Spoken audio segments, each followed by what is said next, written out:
Bhai, listen to me very carefully. What if I told you there's a story from July 20th that is allegedly being wiped from the internet as we speak? An entire narrative just deleted. Today we are looking at the mystery of Jantar Mantar in this explainer. And trust me, this is a story you absolutely need to hear before the digital footprints completely vanish. So, what really happened on July 20? Urgent. Videos are being deleted. That was the frantic panic spreading like wildfire across Instagram and X. People were literally screaming, "Watch the ground truth videos now before they disappear." It was an absolute digital frenzy buy. The youth of India were flooding the internet with a singular, urgent message, telling everyone to not look away from their screens. But to really understand this chaos, we gotta rewind a bit. Let's slow things down and look at how this all started. The buildup didn't just happen overnight. It all kicked off with the massive 2024 NEET-UG paper leaks scandal. Millions of students felt their futures were totally compromised. Enter the Cockroach Janta Party, or CJP, which is a youth political movement. On June 20, they started a sit-in at Delhi's Jantar Mantar to protest this systemic corruption. And exactly 1 month later, on July 20, they planned the Chalo Sansad March, literally a march directly to Parliament. Now check out their demands. These weren't just some random requests, Yar. Leaders like Abhijit Dipke and Saurav Das were pushing for immediate, hardcore accountability.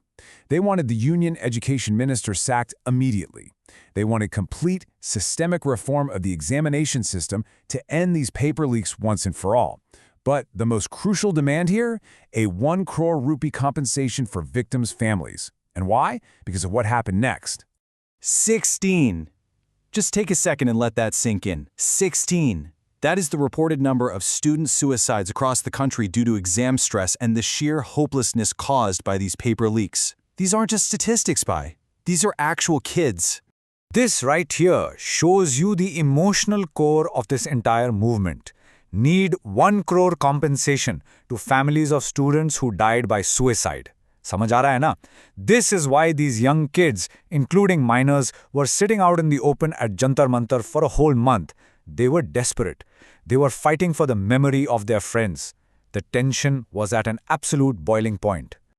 और तभी बवाल हो गया यार. July 20th hit and the whole situation just exploded. The social media claims were raw, violent, and absolutely shocking. According to viral posts from accounts like @CockroachIsBack, the police allegedly lathi-charged peacefully seated protesters. There were frantic claims of pellet guns being used on students.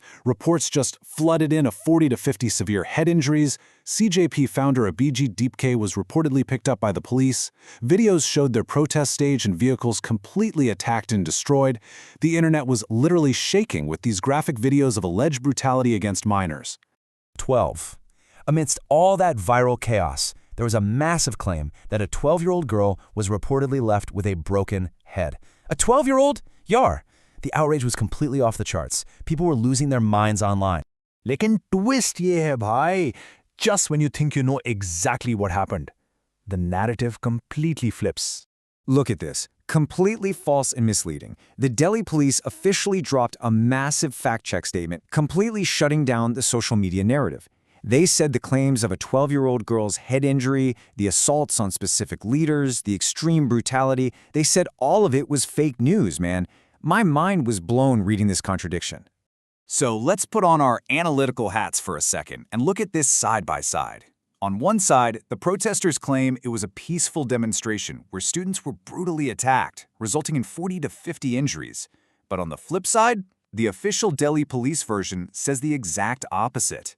They claim the protest was violent and aggressive, that the brutality claims are pure propaganda, and, wait for it, 118. The police officially stated that 118 of their own personnel were injured in the clash. Police Commissioner Anurag Kumar even went to visit these injured officers in person. This completely flips the viral story on its head. Suddenly we have two drastically different realities existing at the exact same time. And this brings us to the second massive claim that absolutely took over the internet. The gaudy media blackout. Social media was screaming that mainstream Indian news channels were completely suppressing the story. People were saying they don't want you to know the truth, that they are ignoring the students. But is that actually true? Let's verify. Just look at the data here, Bhai. While X and Instagram were filled with claims of a total media blackout, the reality on the ground was a bit different. NDTV actually provided real-time ground coverage of the protests. The Indian Express published detailed timelines and human interest stories about the students. Mainstream media did air TV debates and political analysis. Now sure, they might not have focused on the specific, viral, graphic brutality angles that social media was amplifying, but a total blackout? The data shows they were definitely covering the event. Are you getting this? समझ आ रहा है ना? What we are seeing here is the ultimate information war of our generation. Step 1. Viral videos on social media create immediate, urgent outrage. Step 2. The official authorities step in and label it completely false misinformation. Step 3. Mainstream media covers the broad political strokes but misses the raw viral outrage of the internet. And step 4. The actual objective truth gets completely buried in the chaos. Trusting just one single source today is super dangerous, yaar. Which leaves us with the ultimate question. So, who is actually telling the truth? Is it the desperate students fighting a broken system, sharing frantic videos before they allegedly get deleted?